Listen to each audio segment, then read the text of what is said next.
commencer par le mot de bienvenue de Monsieur le maire. Ensuite, on va donner la parole aux représentants des jeunes. Ensuite, il y aura une allocution du représentant du ministère de la Jeunesse qui est un partenaire à ce projet. Ensuite, on va donner la parole au représentant de l'ADPME, qui est aussi un partenaire du projet. Allocution aussi du représentant du PNUD. Et enfin, Monsieur le maire va clôturer cette session d'allocution. Et nous allons passer après à la présentation du projet. Expliquer effectivement le moo fi waral tey suñu tànk yi li ñuy xaar ci yéen ak li nga xam ne yële ji tantôt de pouvoir avoir une esquisse de solution par rapport aux impacts du Covid. Bu ñu jógee ci loolu, on va organiser des focus de groupe. Ça va nous permettre, on va vous distribuer une série de questions que vous allez répondre. Après, vous allez restituer si une réponse yooyu noonu ci la ñuy basé pour xam effectivement li ñuy xaar ci activité bi nii.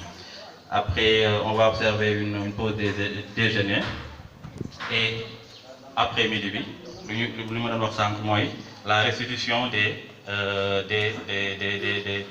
travaux de groupe que nous allons. Donc, sans pour autant tarder, je vais donner la parole à Monsieur le maire qui va ouvrir vraiment cette séance. Merci beaucoup. Turam ak santam.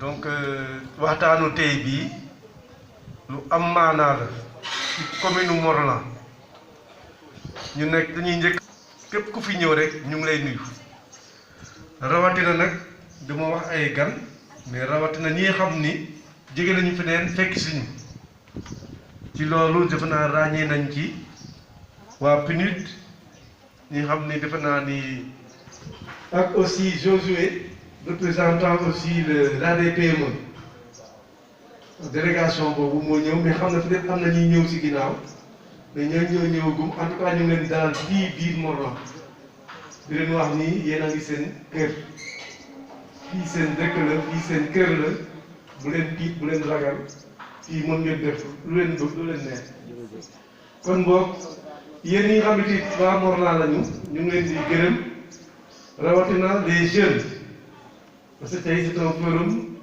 certainement pour jeunes yi surtout mais ci jeunes yi am na ay quelques adultes yooyu tamit am naa yaakaar ni dinañu gën a jàppale xale yi ci liggéey bi ràññee nañ ci les femmes mais ràññee nañ ci aussi les éleveurs toujours avec leur kaala la voilà en tout cas ñu ngi leen di gërëm yéen ñëpp di leen dalal di am yaakaar ni bésu tey bii dina doon bés boo xam ni dina tax Morlan jéegi beneen pas surtout ci wàllu mbas mi xam ngeen ni mbas mi moom laal na Sénégal mais laal na Morlan aussi kon moom ñu ngi leen di gërëm ñu ngi gërëm encore waa PNUD ci jàppale bu ñu jàppale juróomu communes yi maanaam te loolu programme test la donc ñu ngi am yaakaar ni dina réussir ba mu law yeneen communes yëpp en tout cas vraiment kontaan nañu bu baax a baax ci ñëw bi ngeen ñëw vraiment merci beaucoup jërë ngeen jëf.